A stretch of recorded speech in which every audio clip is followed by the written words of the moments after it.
right. Hey, Mr. Michael Weaver, my brother. Thank you so much for being on the show for the second time. How you doing? I'm good, man. How are you? Good, good. Thanks to you, man. The training that you provided from our team. Hey, thank you so much for that.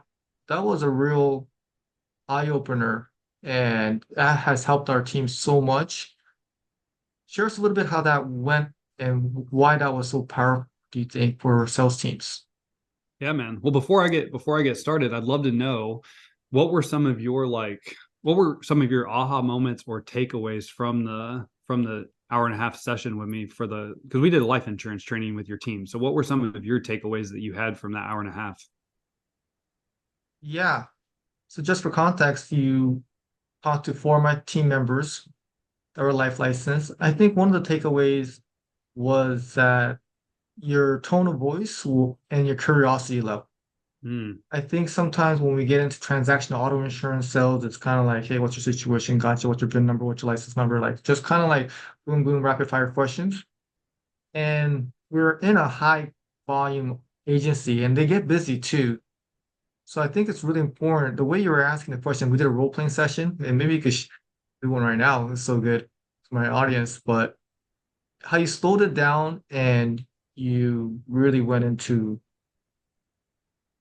more having them have a self-discovery, you know, why they need to get life insurance. And your tone of voice was so curious that it didn't sound like you were selling at all. It was letting them understand why they need insurance. So it wasn't like selling, it was like having them tell you. It was Yeah, great, man. man.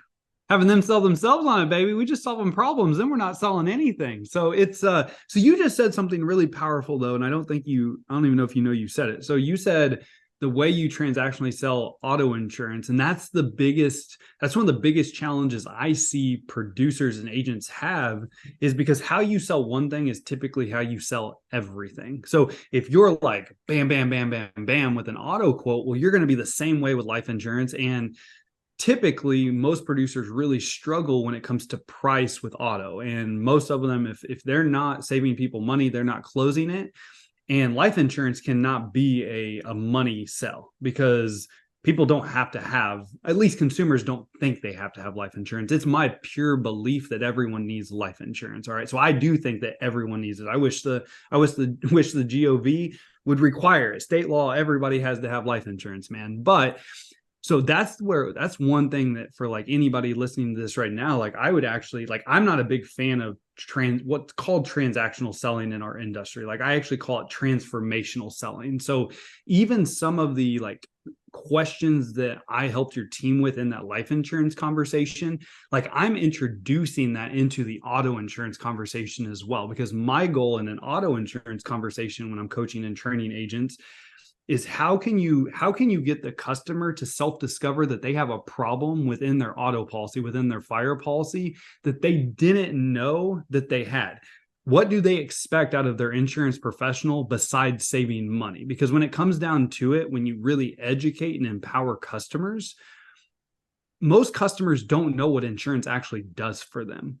And so, as an insurance professional, if you can ask the right questions, get really curious, help them self discover what their auto policy, what their home policy, what their life insurance policy or plan actually does for them, that's when the light bulb goes off, and you're selling bigger households. You're not selling single line customers. You're selling multi-line customers, bigger households. They're typically going to be longer customers. The premiums are going to be higher. So retention, premium, and then obviously referrals, which is the name of the game. So if you can position a conversation that's going to drive those things as an insurance agency owner, that's what you're looking at, because that's how you're going to get paid not only today, but next year, the year after that. I mean, we all get into this for residual income, right?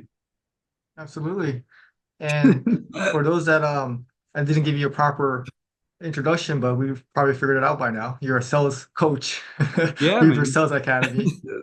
Yeah, great, great stuff you're doing there. I know you're doing work with some more farmers agents, and is it mostly the life insurance right now, would you say, that you're focusing on, or what kind of things that you help out agents with and districts with?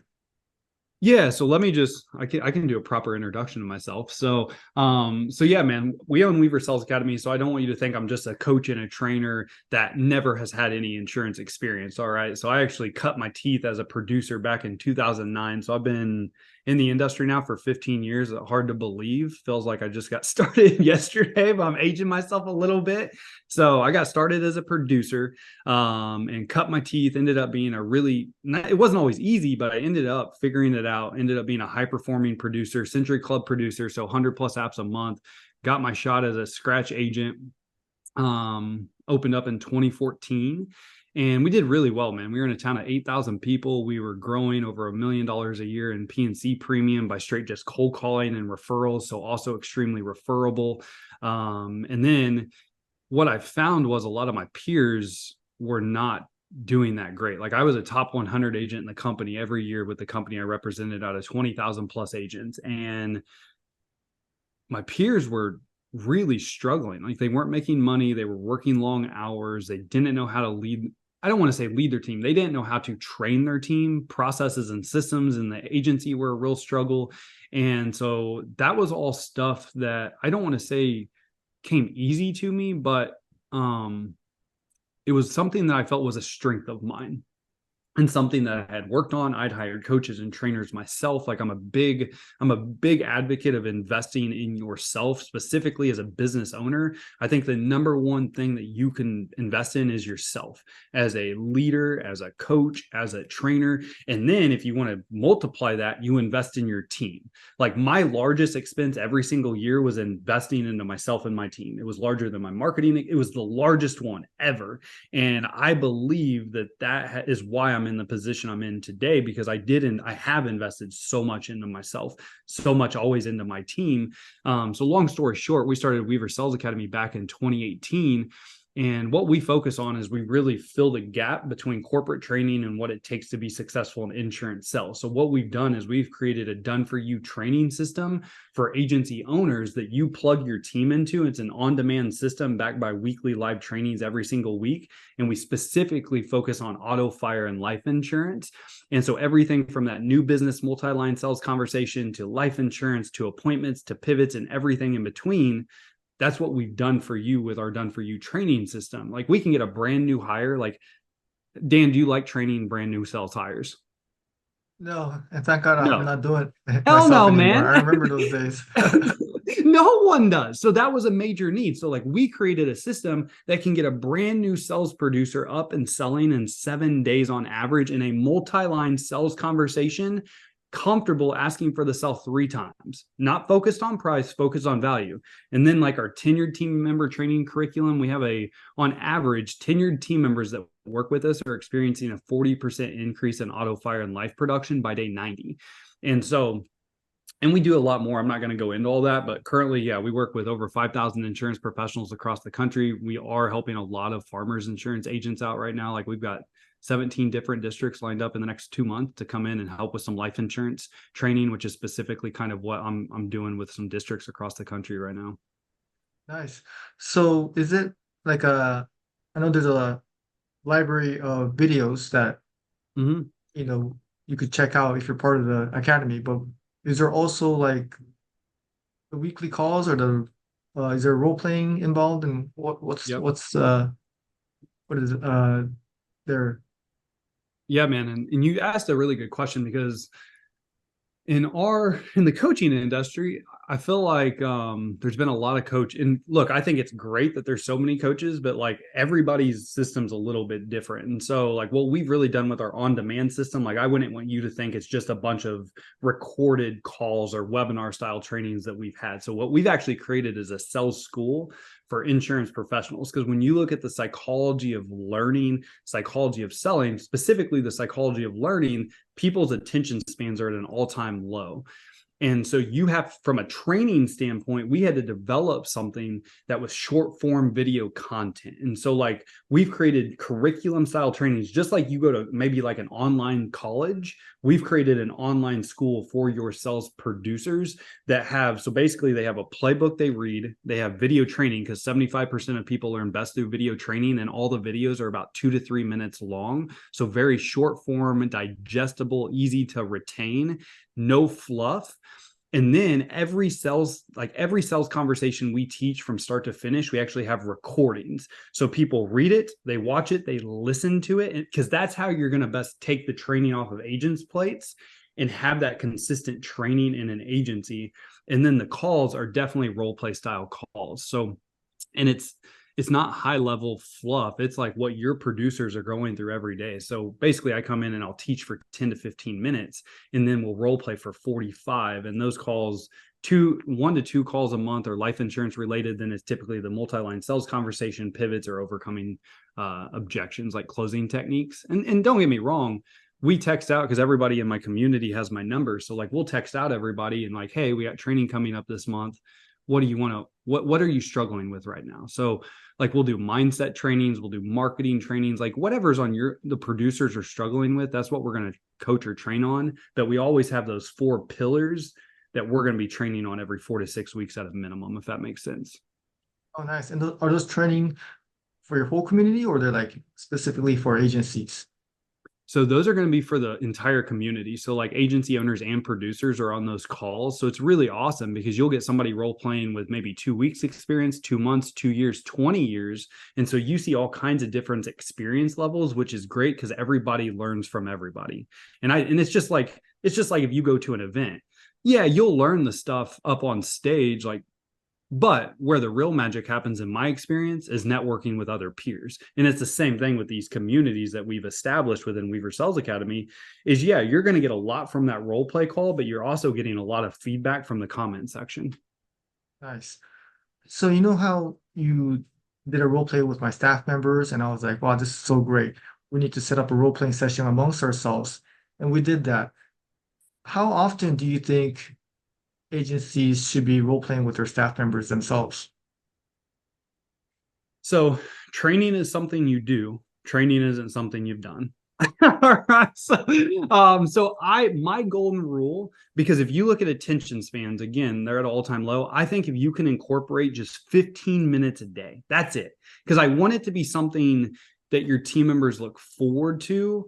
And look, this isn't to I get that shit comes up in an agency. Like I get it. I was there for 12 years. Like I get that things come up, but you have to prioritize what's important. And to me, prioritizing training was always important to me. So like what my morning schedule looked like is from 8:30 to 8:45 every single morning as a team, we would do our sales training. And then from 8:45 to 9:00, that's when we had our first huddle of the day that kind of talked about like the big 3 activities for the day that everybody was focused on, what you were going to achieve before you left. And so for the first 30 minutes of our day before my team ever got on the phone, we were meeting. So my golden rule is 15 minutes. Like I want it to be something that's quick, that your team looks forward to, that they're training and practicing with each other before they get on the phone. It's just like, it's kind of like when you go to baseball games or any sport, like you're going to take some practice swings before you just step into the batter's box. And that's how I view as a sales professional, you should be taking some practice conversations with your teammates before you just get on the phone with a customer. So 15 minutes to answer your question, man. Love it. What if you have a big team, like 18 sales producers, so 15 minutes, all of them in the same room? Or how would you break that down as far as like, because role playing is hard when there's that many people and you probably won't get a shot at it. So how would you break that down? So what I would recommend is, so if you have that many people, number one, I think that first training as a team, my whole philosophy is you win as a team, you lose as a team. So train as a team to make sure everybody's on the same page. And then when you break out, so you might have a training for like 5 to 7 minutes, for example, Dan. And then what you might do is for those remaining, let's say 10 minutes in this example, is you would take 18. So you would have what, 9 and 9. So what you could do is pair up in those 2 role play. So you would pair up and they role play. Does that make sense? Right. Separately. Or, yep. So you could do that. And then you come back and talk about what you learned in that role play. Or it's kind of like the 18 2 people role play. And then you kind of talk about what everybody learned and the takeaways from that conversation. I don't think, so here's my thing. I don't believe that there's a right and a wrong when it comes to these. I think that most importantly, that you're training as a team, you're getting together every single day and you're learning, you're developing, and you're growing, and you're talking about what you learned from that conversation, what was good, maybe what you could have improved on, regardless if it's one-to-one or one role play while everybody listens. Like I truly don't believe that there is a right to wrong to that. Obviously, to get in your reps, If you need a producer that get in their reps, you'd want to do option one, where you practice or train for 5 to 10 minutes and then you split off and the two role play together. Nice. How important is giving them feedback after the role play? Critical.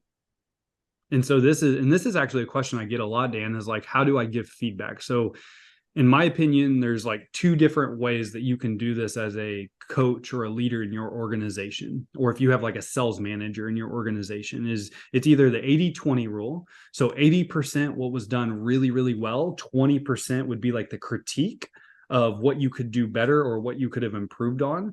So that's like an 80-20 rule. That's really easy. Like that's a standard rule that I think a lot of people know. Or the other one is like a critique sandwich. So you start off with something that they did really good at. Then you go to the critique part of like, hey, this is what I heard. This is what you could have improved on. And then you end on a good note. But again, this is what I heard in your conversation that you absolutely crushed. So I think either one of those techniques work really, really well, but it's got to be like 80-20 or the critique sandwich. But yeah, I think every conversation, specifically in practicing, you're always looking for what was done well, what could be improved on. And don't forget the well part. So many of us that are high performers, we always want to jump straight to the what could I have done better? What could I have done better? Do not skip what they did well at. It's a really important part to build confidence. Mm-hmm. Yep, and reinforce it to keep them to the same habit from occurring over and over again. And it's also kind of cushions the needs to improve on part too, based on how sensitive the people are to coaching, which kind of leads me to another question, maybe a hard one, but how do you coach coachability? How do you coach coachability? Because you know how some people are like, "Oh, thanks for letting me know," like, "Oh, all right, that's awesome." Some people are like, "Ah," like they don't want to hear they're not as adaptable or willing to be coached. Mm-hmm. I'm seeing as a sales trainer, he's seen, Oh yeah, both sides, right? So, it's a really great question, and so here's the thing: is with coachability, someone has to be open to getting better and improving, and so that's a lot about their mindset. And so if you have somebody that thinks that they know it all, in my opinion, that's really hard to have in your organization. So that's a culture thing, and that can actually be a culture killer. Like if you have a team of, let's say, 4 people, and 3 people are eager to learn, and one's like, I got this figured out. Even if they are the highest performer in the agency, it doesn't really matter. Like, because again, you win as a team and you lose as a team. But what I've found with most people that are not coachable is they're not high performers. Most of them are mediocre at best. And so, in my opinion, and it was always my rule in my agency, like if you're not coachable, you're not part of my organization. Like you have to be coached. Like the best people in the world, the Kobe Bryants, the MJs, dude, those dudes were always trying to get better nonstop. They're in the gym at 4 a.m. shooting free throws, the most basic thing besides layups in basketball, and they're shooting free throws. Like, and so I will always like reference that to somebody that may give you pushback. And it's like, man, the best people in the world, the best athletes in the world are those that just continue to strive for excellence. Like if you're continuing to strive for excellence, you never have it figured out. Ever. Like I am a big advocate of always getting better, constant improvement, in striving for excellence. Like it's the same reason why I read every single day. It's the same reason why I go to the gym. Like I'm trying to improve myself and be the absolute best version of myself. And if you have someone, so to answer your question, Dan, if someone's not open to being coached, I don't know if you can coachability. All right. Like you have to be open to improve. Like you have to be open for development. What's your thought on that? yeah, it's almost a deal breaker. I think Yeah. that's something where we may have to look out for during the hiring process, because if that's not there, then it's almost like a waste of effort to try to coach somebody. So, yeah, instead of thinking of like, okay, how do we make someone coachable? It's almost like, okay, we can only hire coachable people. Yep. And it's hard. I Yeah. mean, and that's why one of my favorite questions to ask in an interview is like, what are you currently reading? What are you currently doing to improve yourself? And that's one question I always ask in a resume, specifically with sales producers. What are you currently doing to improve yourself? 1, personal self; 2, professional self. Because if they haven't done anything professionally in a hot minute, you think they're just going to be willing to come in, and they might, but it's a good question to ask for a conversation. Absolutely, yeah. You always want to have people who are trying to get better and even have prior success, good indicators that they'll be a good Yep. fit. Yeah, man. Cool. I mean, and it's the same, like, even with like where you're at, where I'm at, like I hire coaches every year. Like I am a huge advocate. Like last year, I had 4 coaches. I invested over 6 figures in myself. This year, we cut down to where I've only got 1 coach now. But like, I'm just a huge advocate of you have to have people in your corner. There is room to always improve. There's room. I don't know if you've ever experienced this, but sometimes things go so well that you quit doing them. Like I used to have a kick-ass referral process in my agency. I called it the emergency contact process. And every customer that we wrote, we would get 2 emergency contacts from. All right. Just in case something hit the fan, like their house burns down, they're out on vacation, whatever. Like if I need to get a hold of you and I can't, who are the 2 emergency contacts that I can reach out to that are going to know who you are and how I can contact you? And then what I would do is I would call these emergency contacts, introduce myself, and I would get a quote 50% of the time. I would get a quote 50% of the time on these emergency contacts. Dude, that process worked so well that we quit doing it year 2. Like, it's just one of those things that, you know how shit goes in an agency. Like sometimes things just like get forgotten, you quit doing them. And so that's another reason why I'm so big into developing and always training, getting better. And because if you don't have some type of accountability partner, or you're not hearing what's working in the industry working well on a consistent basis, we all get lazy as humans, and sometimes things just get forgotten. And that was one thing that, like, I brought it back like 18 months later. I'm like, why did I ever quit doing this? Because it was an easy referral magnet without asking for referrals. Like, hey, who are 2 emergency contacts? And then I would call them. 50% of the time I'd get a quote. Regardless, I would mail out my information to them. So I would mail like a little sticky thing for their refrigerator, my card, just some like little goodies. So it's like, but literally 50% of the time on those calls, because I was like, hey, I just helped your buddy Dan out. I was able to give him way more coverage, better deal. Would love to just make sure that your rates are in line. What's your address? I got to get it anyways to mail you this stuff. And then I would just assume the quote. 50% quote every single time. I see that working for you, man, because one of the things that I really like about your style is the energy. And then you're able to turn it on, and then you also are able to have that curious voice. Tell me more. If this Mhm. were to happen to you today, um, how do you teach energy or tone? So tonality is a big deal. So we definitely teach that in our sales training, because I think tonality, look, if you're not, and here's my golden rule and why I start like every presentation off. Now you can't be too enthusiastic, all right? Like you have to be genuinely enthusiastic. But here's the thing is, if you and your sales producers aren't enthusiastic about what you're doing, the customer, talking about auto and home insurance, definitely are not going to be excited. All right. These are some of the most boring things that you're ever going to talk about. And so you have to be excited or genuinely enthusiastic. Like if you're going to take the time to present to a customer, I'm going to go into that conversation with the full belief and mindset of I am going to close this customer today. And I'm excited about it because at the end of the day, it's my pure belief that you can have a great conversation with a customer. You can educate them. You can empower them.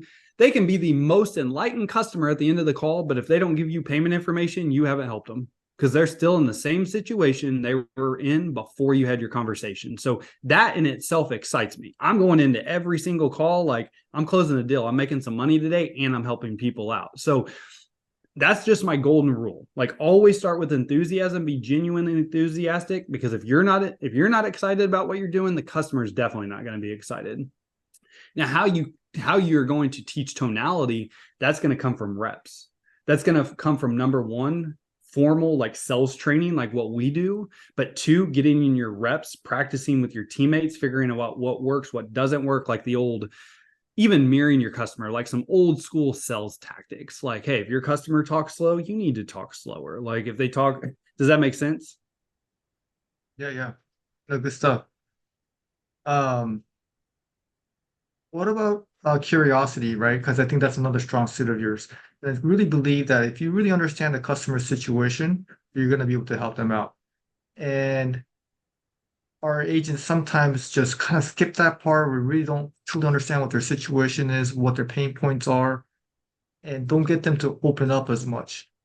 What are some probing questions or techniques? I know we're getting a little pretty technical here. This is perfect. Is it, if you don't mind, yeah, because your stuff is so great to get people to open up and like truthfully tell you like, hey, this is my situation. Yeah. You want to talk life insurance or you want to talk auto or you want to do both?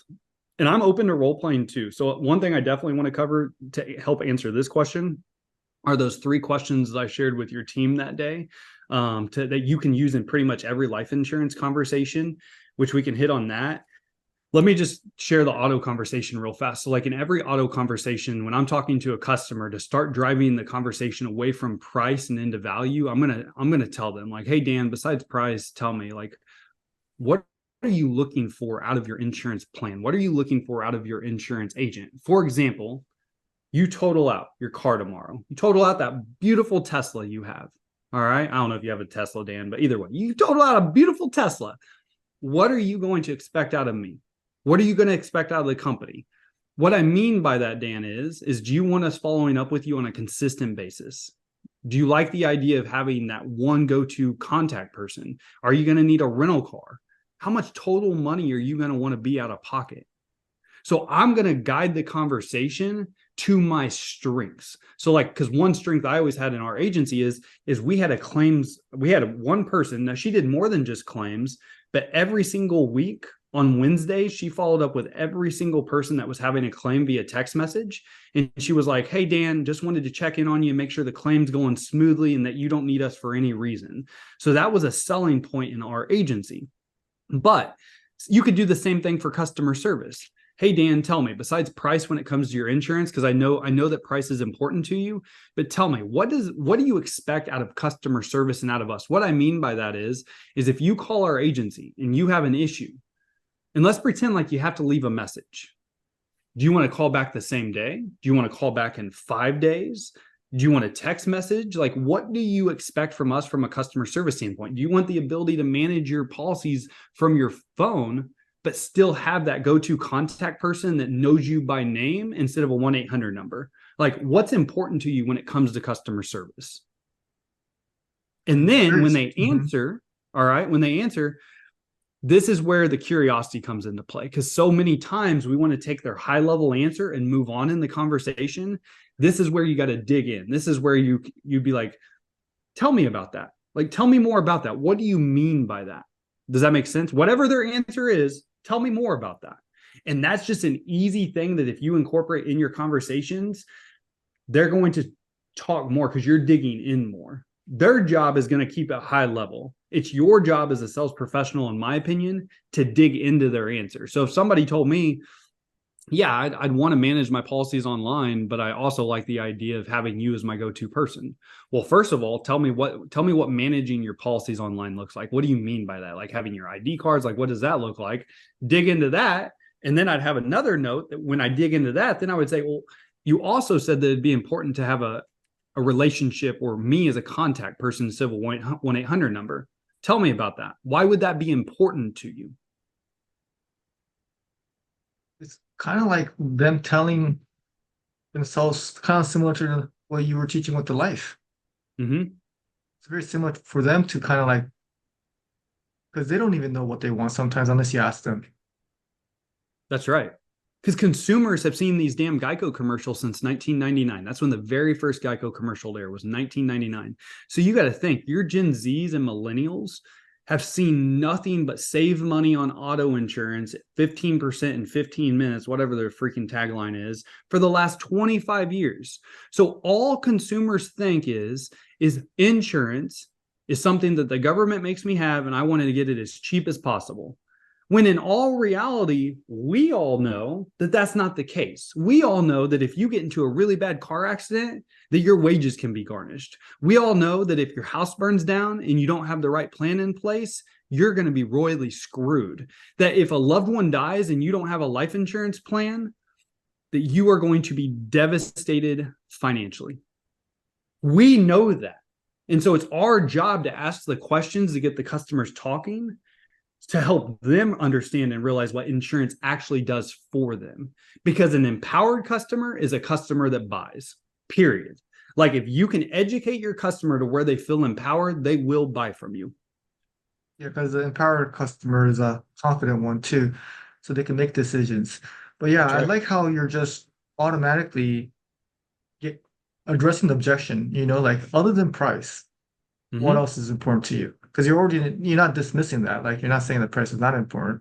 So other than price, and then that just comes down to role play, right? To get your producers comfortable saying that.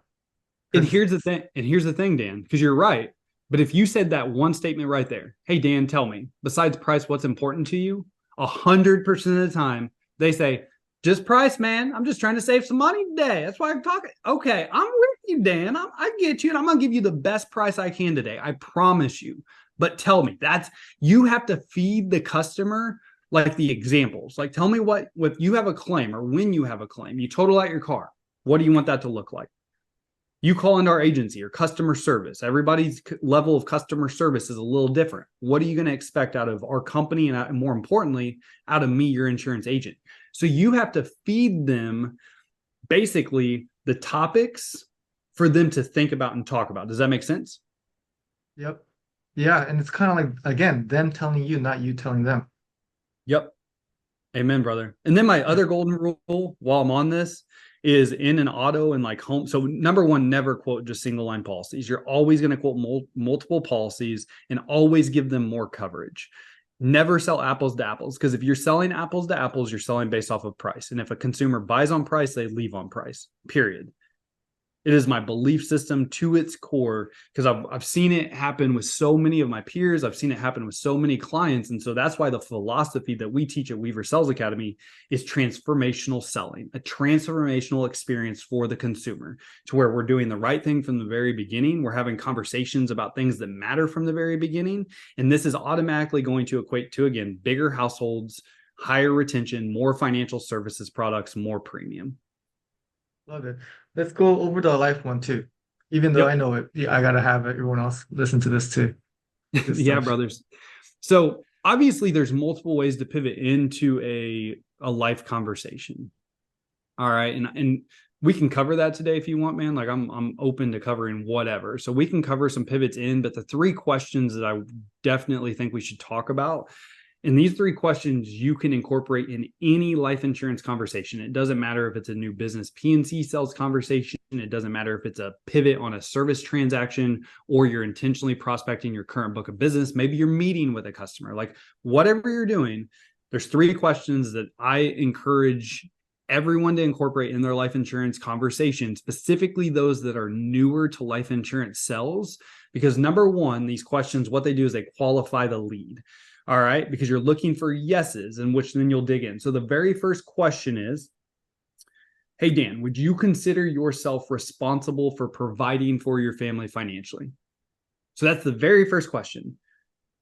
Always address the customer by the first name. Would you consider yourself responsible for providing for your family financially? All right.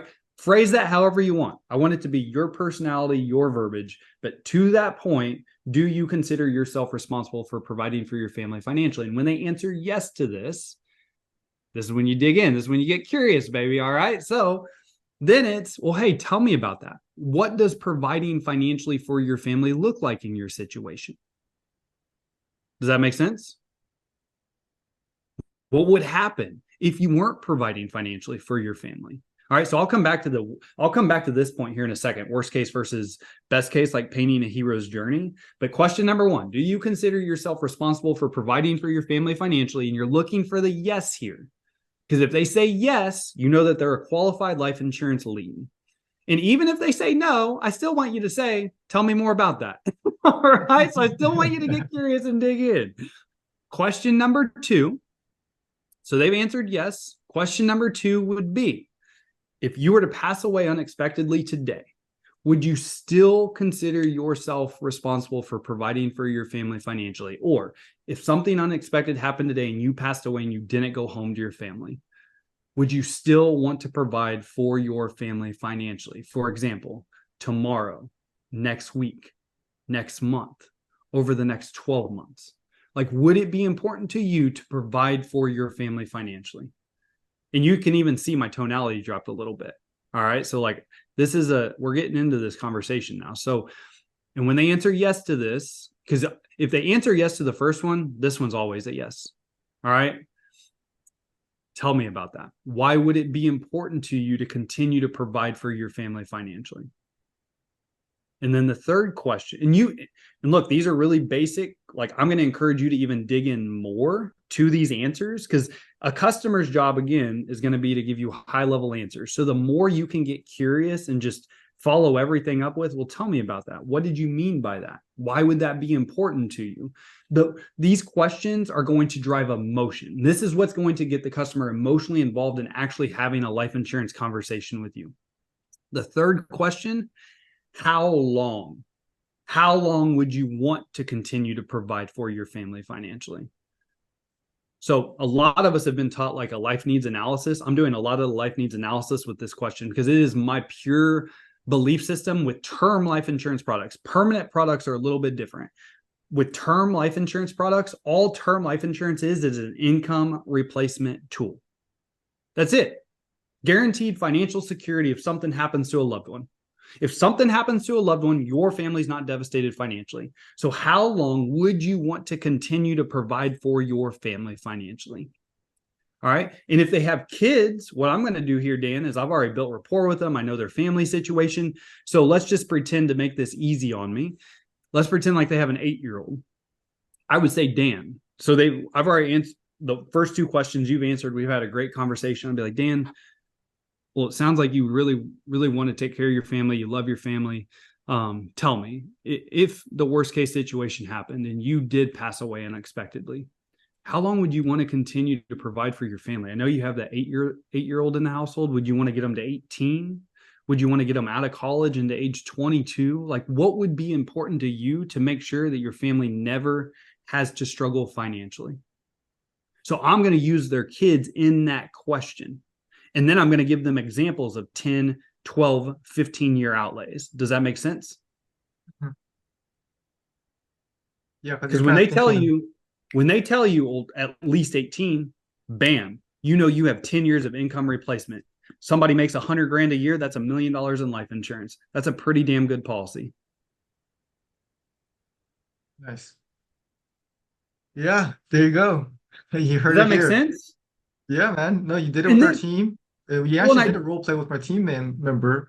And you actually got her, and she was actually telling her actual situation. did she buy more? She's looking into it, yes. Let's go. Yeah, baby. All right. So, because she needs it, man. She has kids at home. Like, she needs more life insurance. And so, the one thing I didn't say there that I'm hoping every single person is like, okay, he would then follow it up with, why would that be important to you? So, if they say 10 years to get them to 18, well, why would that be important to you? Why would you want to make sure that your family was protected for the next decade financially? The more you can get them bought into saying why it's important to them, what they would want out of the plan, you see, then you're not selling life insurance, you're solving problems. That's it. Yep, But the get the customer why. doesn't know that they have that problem. They just don't. Yeah.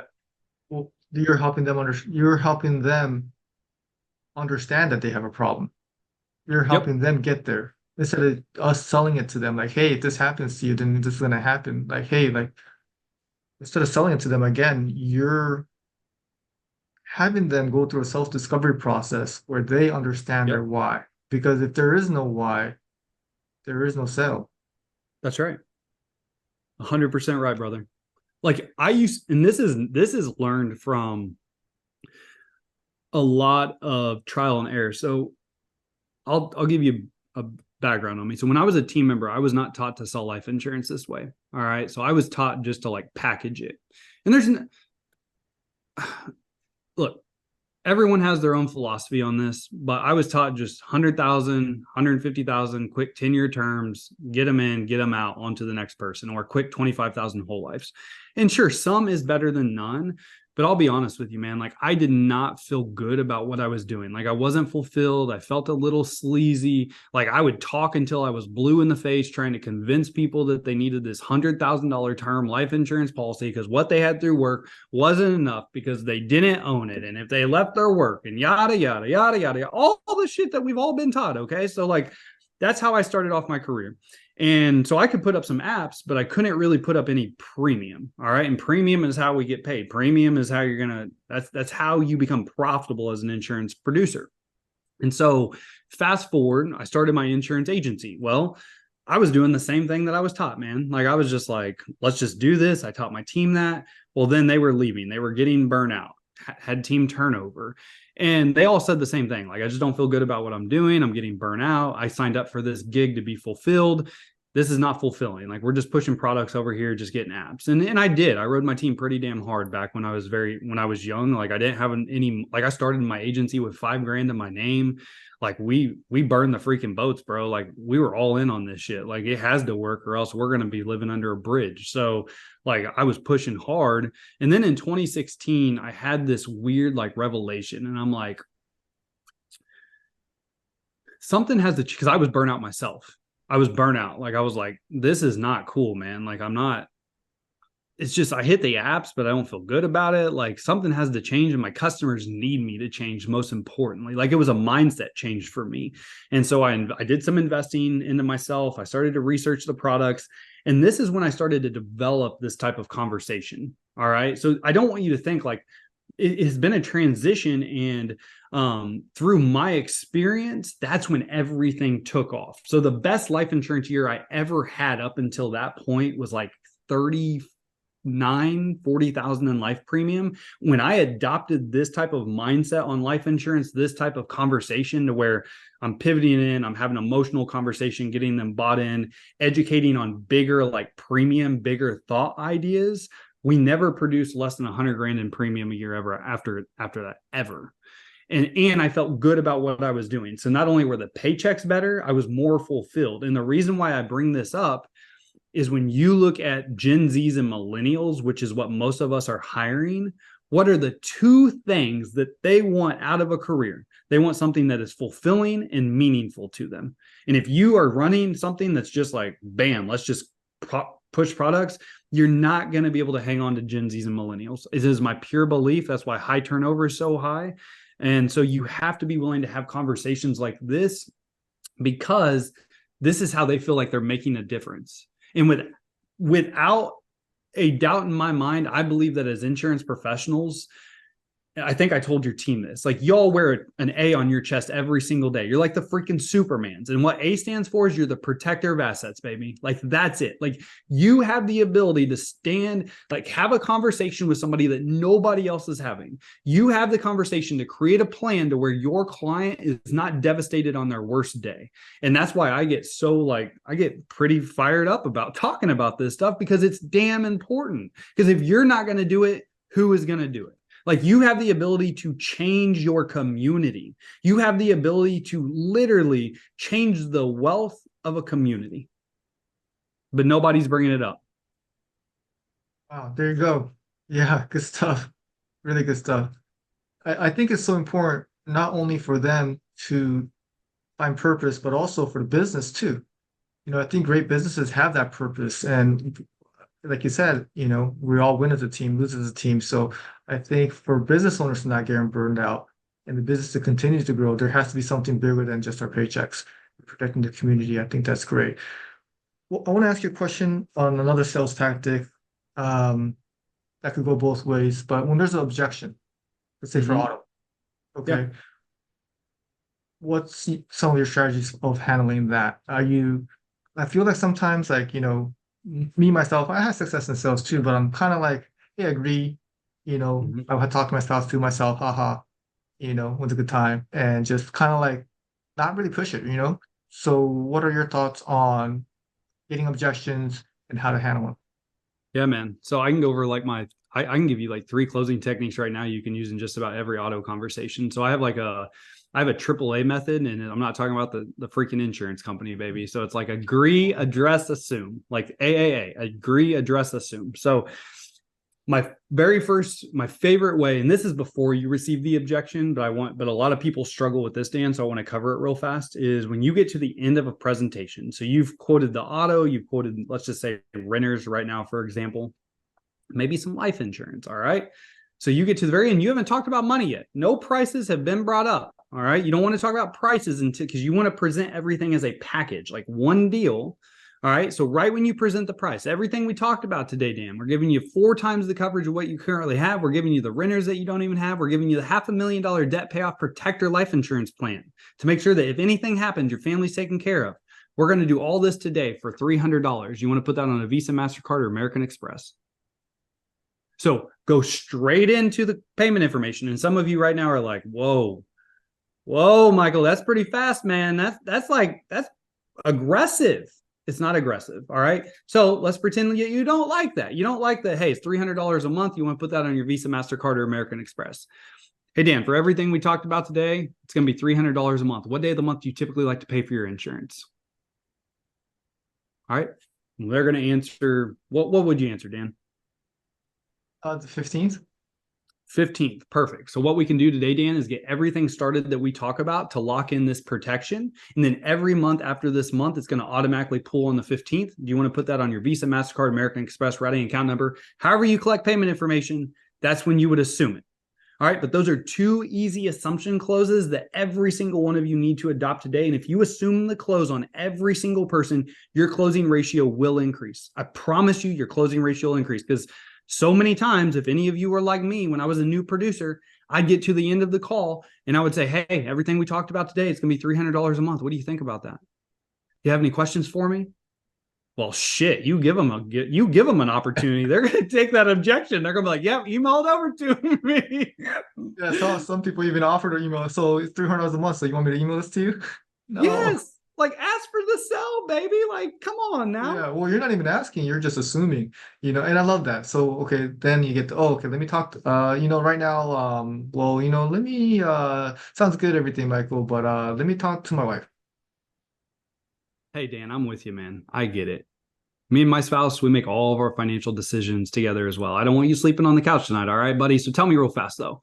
On a scale from 1 to 10, 1 being that you have absolutely zero interest in what we talked about today, or 10 being your spouse is on board, he or she's with you. In your case, she's with you. You're 10, ready to go. Where are you at on that scale? Well, yeah, me personally, I'm at like a 9. Yeah, you're doing a good job. The coverage makes sense, but she likes me to just run things by her before I make any decisions. Yeah, I'm with you, Dan. So what we could do today, and I'm glad that we're on the same page. I thought that was going to be a pretty high score. I felt like we had a great conversation today, Dan. So what we can do is we can go ahead and actually get everything locked in so that you can actually give her the exact deck pages so you know exactly what you're covering. And if for some reason she's like, absolutely not, don't do this, you call me tomorrow and we'll act like this never happened. So you want to put that on a Visa, MasterCard, or American Express. So you gave him the flat cancel option. Yep. Like, kind of like a no risk Yep. situation, and you just go for it. You just want to go for the close again. I just go for it again, baby. Yep. What if they give you objection, but you don't really know why? Like, oh, let me think about it. Like, you really don't know the reason they're not pulling the trigger right now. Yeah, great one. Well, and then Dan, with that 1 to 10 scale too, let's pretend it was a think about it or whatever. You could use this for the spousal too. Like, I didn't have to address the spousal objection again, but if you gave me a 9, I'm going to be like, Dan, that's a really high score. Actually, I'm going to give you 2 right now. I'm going to give you 2 off this one. All right. I'm going to do the spousal objection. I'm going to do 1 of the 2, but let's pretend it was like a think about it. I'm going to do the 1 to 10 again. And if they give me a 9, I'm going to be like, Dan, if they give me a 7 or above, let me clarify myself. If they give me a 7 or above, I'm going to say, hey, Dan, I'm glad that we're on the same page. That's a really high score. I know that you have a lot of things going on that are more important than making the decision on insurance. Let's just go ahead and get this going. You want to put that on your Visa, MasterCard, or American Express. So I'm going to automatically assume that sell again, all right, on a high score. Now, if they give you a 6 or a lower, I'm going to say, whoa, Dan, that score is a lot lower than what I was hoping for. What are we not able to provide you that you are looking for out of your insurance? Mm, Does that make sense? yep. Okay. And then Question there. my other favorite one on the spouse is where I would have done the 1 to 10. I'm sorry, I'm laughing because this is a good one. All right. So I would have done the 1 to 10. And then I would have said, Dan, I'm so happy we're on the same page, and that's a 9. If your spouse is anything like mine, although we make financial decisions together, if I think that it's important enough to where, hey, this is something we need to do, he or she, all right, depends on the person you're talking to, always agrees with me. They're not gonna get battle or fight over this little decision when it comes to insurance. So let's just go ahead and get this going. You want to put this on a Visa, MasterCard, or American Express? I love it. All right.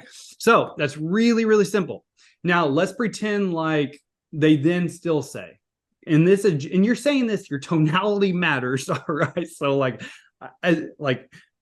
they're either gonna say, yeah, you're right, or they're gonna laugh and be like, yeah, you're right, but I still need to check with them. So then I like the permission to say no close. And these 3 closing techniques you can use on pretty much any objection you receive. Too expensive, I need to go check with my agent, email those over to me, think about it, spousal, like this series of closes, like the assumption into the 1 to 10 into the next one I'm going to go over, which I call the permission to say no close. So let's pretend like you're like, yeah, I get it, Mike, but whatever, man. Like I got to talk to her. Like I'm not going to get anything started right now. Like, but I we'll make it happen. Like I'll give you a decision. Oh, great, Dan. Well, tell me when's a good time tomorrow to follow up with you to get that decision, whether it's a yes or a no. So I'm always scheduling the follow up within 48 hours. 48-hour rule is max on a follow up.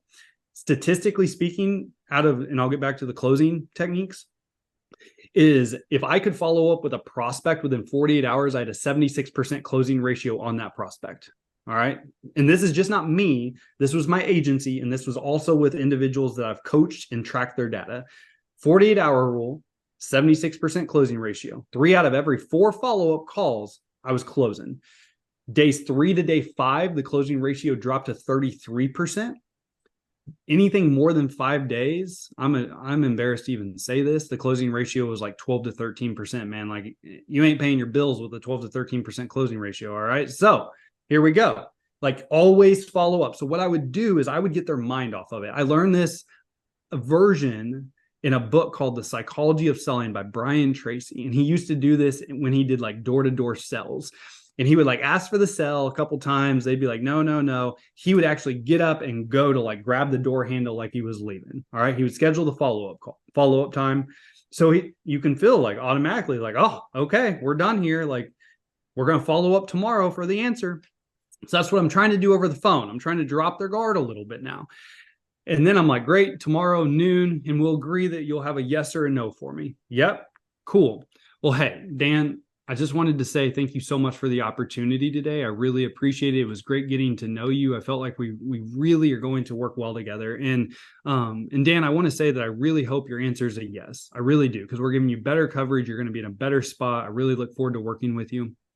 However, if the answer is no, Dan, and 99% of people in your situation already know whether the answer is yes or no, I want to go ahead and just give you permission to tell me no. All right. No hard feelings. This is just business. And I know you have really important things going on with your day tomorrow. And so if you already know the answer is going to be a no, let's just tell me that and I'll just follow up with you in 5 months. And if the answer is yes, all I need is that Visa, MasterCard, or American Express. So what is it, Dan? Is it a yes or a no? You know what's so good about that is people just need help making decisions. Yep. You're just helping them make a decision. And sometimes people just struggle and they may get on the phone if they say no to you. If you don't handle the objections right, you're just gonna call somebody else and that person's skill is gonna get the job done. Yep. Because if you notice that there, I'm giving you, how many salespeople have you ever talked to in your life that's like, you can tell me no. That's okay. I've Yeah. never talked to anyone. So when I incorporated this, it was like a game changer for me because I could ask for that sell a third time without feeling like, and I've done this multiple times. I'll ask for a sell as many times as somebody will let me. Like I'll ask for a sell 8 times, 12 times. Like I don't really care. But I've never once been called pushy. I've never been called aggressive. Like you're professionally persistent is what I call it. You're professionally persistent because I have the belief in my core that if they get off the phone with me today, they're still in a terrible situation. If they get into an accident, their house burns down, whatever it is. Like by locking in coverage today, they are better protected. And that's why I would go for a sell a minimum of 3 times in every conversation. And that permission to say no close got me more yet eliminated follow-ups. So it got me more yeses than nos, but also it got me no's too, which I'm happy with. I'm either getting a yes or a no, but either way, I'm eliminating the follow-up. Like, let's get to it. Like 99% of people already know how they're feeling. They just have decision fatigue. Like they're afraid of making the wrong decision. So by telling somebody, hey, you can tell me no. Like I'd love to work with you. We're giving you better coverage. I feel like we align really well. But if you're leaning towards no, hey, no hard feelings, man. It's just business. I'll call you back in 5 months and maybe I can earn your business then. Really lets their guard down. It really gets them to thinking about, okay, what am I going to do here? That's a good one. And then just You the way gonna you use say it it? too. You Yeah, gonna man, teach for it to your sure. team? There we go. And I think what's the word I'm looking for? You just have that conviction, like that you have that certainty that you should do this. Like, hey, like this, what are you gonna do with the Visa, MasterCard? It's just the way you say it also makes a huge difference. So everything is, yeah, everything is good stuff. So Dan, I love that you're picking up on that because I think that I can be confident in myself because I'm confident in what I'm doing for the customer. Like I'm always giving them better coverage. I'm giving the absolute best policies I can.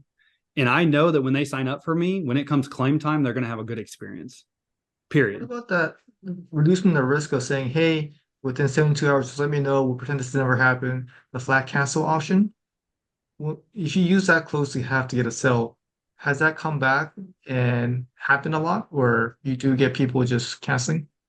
Not 70. So remember, next tomorrow, I wouldn't give them Oh, three okay. days. I'd be like, if you go home and talk to your spouse today, or you need to go home and think about it today, like whatever, like you call me tomorrow. If you change your mind, so we're going to get it started today. You change your mind, you call me tomorrow, we'll act like this never happened. I don't know if I ever received a call the next day for cancellation ever in my career or my team's career. They use this close too. Ever. Maybe one time out of thousands of closes. Because you're getting commitment. When somebody gives you payment info, they're not going to call you and be like, oh man, this was a bad deal. Like, this is terrible. Like, that just doesn't happen. Like, they're sold on the product, they're sold on the coverage. They just needed some help getting there. They just needed some help getting across the finish line to make a decision, like you were actually saying earlier. Like, decision fatigue is a thing, man. Like, people have a hard time making decisions. It's like you're helping them because no one wants to really get insurance. It's like kind of like, hey, you're just helping them get it, what they called for in the first place. Yep. Nice. Wow. Yeah, a lot of good stuff, Michael. Yeah, I can tell you're the pro at this. So, what do you think about agency owners are like, okay, let me just coach my own team, or going with a self professional like you and going through courses. Like, what do you think is like pros and cons for both? Okay.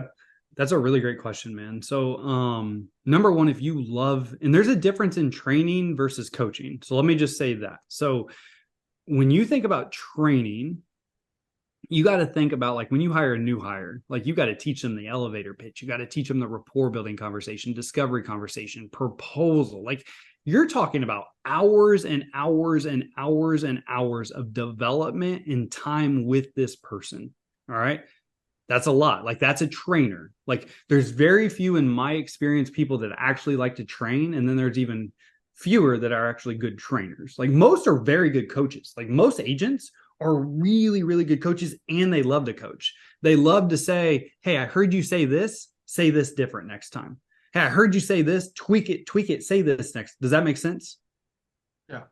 So training is a skill set, but I got no beef with people that like to take time out of their, like, if that's what fires you up, do it, man. for a certain amount of time. Now you'll get to a certain extent in your business, in my experience, and the sooner you can get here, the better. And it's kind of like 10x. I don't know if you've ever read the book 10x is easier than 2x. If you've never read that book, highly recommend anybody that's listening to this right now. But when you look at least my goal as a leader is not to have a job my entire career. Like I got into entrepreneurship for freedom, for money. Like I want to lead a team and I want to develop a freaking culture that's amazing, but I don't want to be the one responsible for doing some jobs that I was doing when I very first started the career with no money. And so in my experience, if you're really looking to 10x your business, the more you can delegate, the faster you're going to get there. So if you can delegate training, if you can delegate marketing, if you can delegate people to run your SEO, if you can delegate like whatever it is to come in and manage your team, like that is the ability to scale to where you are going to make more money and you're going to have more freedom in your business. All right. So I think that's the con to probably being that person that wants to be really hands-on. All right. But again, maybe you're an agency owner right now and you're like, yeah, but I like that. And I want to run a smaller office. I want to be hands-on. Hey, I got no problem with that. But there's also an important part about third-party reiteration that's extremely powerful. Your team can hear it from you over and over and over and over. And then they hear it from someone like myself and they're like, Dan, why have you been telling us that, man? And you're like, I have been telling you that. I say the same damn thing. All right. So I think that is like third-party reiteration is a really powerful tool in an agency to show that you also know what you're doing as the agency owner and leader in your agency, because you have an expert in the field that's saying the same thing that you are. It's just repetition, baby, and repetition enhances learning. Yep. Yeah, it's like things I see with my kid too. Like I've been trying to tell him, some things, but like a different coach tells them, then it's like they'll do it. So yeah, Yep. third party But to validation. answer like, and I think I answered it, but like if you're an agent that's in the office every day, I think that there's extreme benefits. Again, training's different than coaching, but man, I think that there's extreme benefits to like when you hear a sales team member on the phone and after that call going and coaching them up right there in the moment. Like I would 100% recommend doing that. It's the training that most people don't like, because most agents in my experience don't train on a consistent basis. They do coach, but they don't train on a consistent basis because you have to go out, find the information. All right. So you have to source it, then you have to organize it, then you have to deliver it. That is time consuming as hell with all the other things you're doing as a business owner. And so like, that's what we've done at Weaver Sales Academy. So we've sourced the information for you. We've organized the information for you. Then all you have to do is just use the information. So like we've tried to take the heavy lifting off of your plate as an agency owner. Does that make sense? Yeah. Yeah, good So stuff. So the ongoing coaching, is it different? It's different topics, or is it most of it like us searching what each sales agent needs and kind of looking that up? How would a agency owner go and you know use your training? you can use it. Because you have so many different topics and things like that. Yeah, so you could use it multiple ways, man. So like we have a set curriculum that most agents will fit into that we've built out. It's 90 days that when you join us, I told you earlier, like tenured team members experience a 40% increase in auto fire and life production by day 90 with us. So we have that set curriculum. Now, if you're like, man, Michael, like kind of like we were talking about earlier, closing techniques. It's a great example. Like Michael, man, my team's just, they're not asking for the sell more than one time. Like, well, great. We have a closing techniques curriculum that you can go in and look at 18 different closing techniques. So when you hear somebody that they hear an objection, and like the spousal objection, for example, Dan, and they don't know how to overcome it, they just set the follow-up call. You could have been like, hey, go into Weaver Sales Academy, log in, look under closing techniques. There's 3 different spousal ways to overcome that objection. Look at it. Let's role play it real fast. The next time you hear that objection, you implement it. All right. So like it's literally an on-demand academy for you as an agent. That's literally a tool at your disposal. Does that like same thing with pivots? Like, let's pretend like you want your team pivoting on every single service transaction, life, Google reviews, referrals, umbrellas, jewelry policy, doesn't matter. We have it all. Let's pretend in this example, it was life insurance. And that's like your thing for the week or the day, or maybe that's just what you do all the time. Well, you hear your person answer the phone, your CSR, they get off of it, they don't pivot to the life. And you're like, hey, what's going on? Like, why didn't we do that? Well, I don't know. I don't know. Are you just not confident with it? Because that's the main reason why they don't do it, is they're not confident with it.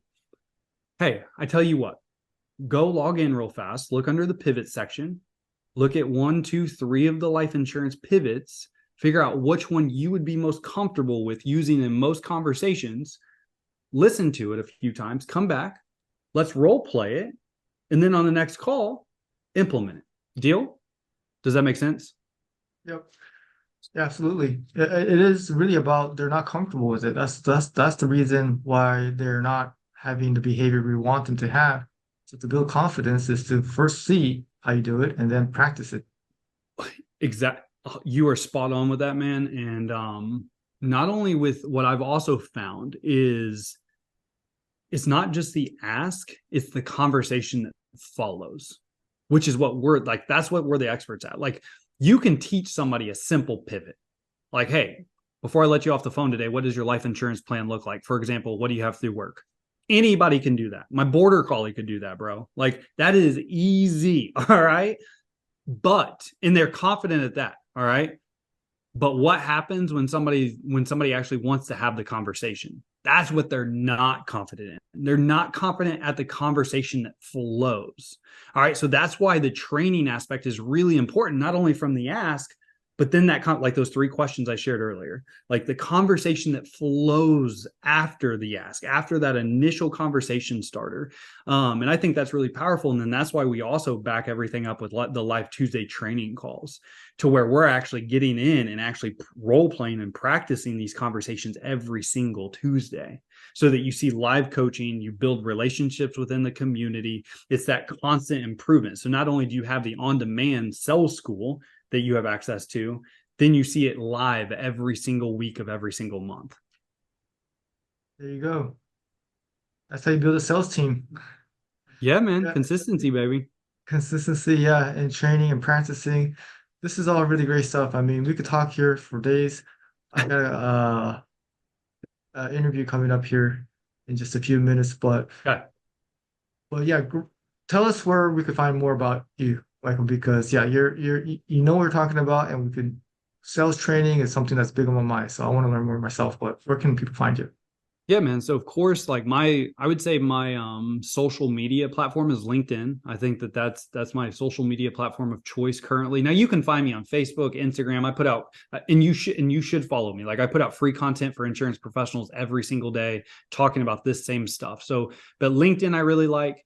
Obviously all of your listeners value education. So we have a podcast called The Insurance Buzz. Actually, you were just on it. Your episode just went out, I think Monday. Or was it Oh, last? nice. Either way, it just went out. But the Insurance Buzz podcast you can find on Apple, Spotify, also our YouTube channel. If you just search Insurance Buzz or Michael Weaver, Michael and Courtney Weaver, you can check it out. And then I do have a book also called Game Changer.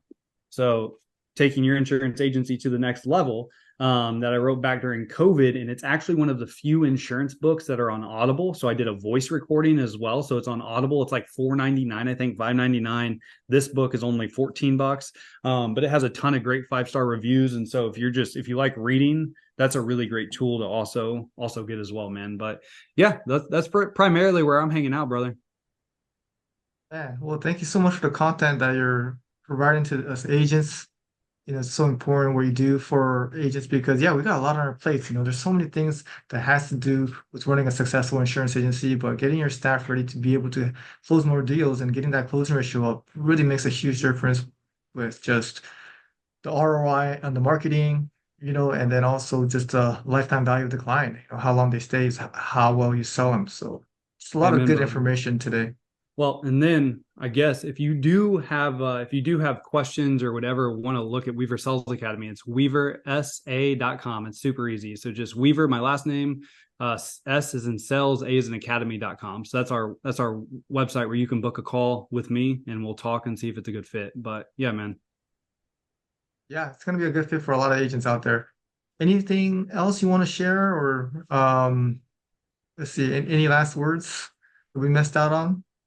You went No, through a man. lot, and I kind of went rapid fire with you, but I just wanted to, I had so many questions for you that, I just, and I really appreciate, you giving us like the full version of the answers. We Yeah, went deep brother. into some topics with some really good stuff. No, that's what it's all about. I mean, I love what I do, and I'm a firm believer that give as much free content as you can and help people out, and it all works out, brother. So, I think my biggest piece of advice is I know things are tough right now, for the insurance industry in general. It doesn't matter what company you represent or work with, and so just keep your head up, control the controllables, consistently try to be getting better every single day, improving, figuring out what's working, what's not working. Be a little versatile with the changes. All right. Be agile. And most importantly, please know that you're not on an island by yourself. If you're struggling, somebody else is struggling too. So reach out to your peers, reach out to somebody like myself. Always happy to have a conversation. Yeah, just keep your head up, man. Keep fighting the good fight. Absolutely. Yeah, that's the only way to go about it, is to keep fighting, and appreciate your availability. And yeah, definitely for everybody, check out the Insurance Buzz. I had a great time with you. My episode, personally, I had a great time, talking to you and Courtney. Say hi to Courtney with me. You guys have a great team there. So looking forward to just keeping in touch with you and helping each other grow and doing the best we can in this industry. Amen, brother. All right, Michael. Well, thank you for your time. Till next Hey, time. Dan, yeah, man. Thanks again for having me on, brother. All right. I'll see you soon. Thanks, Michael.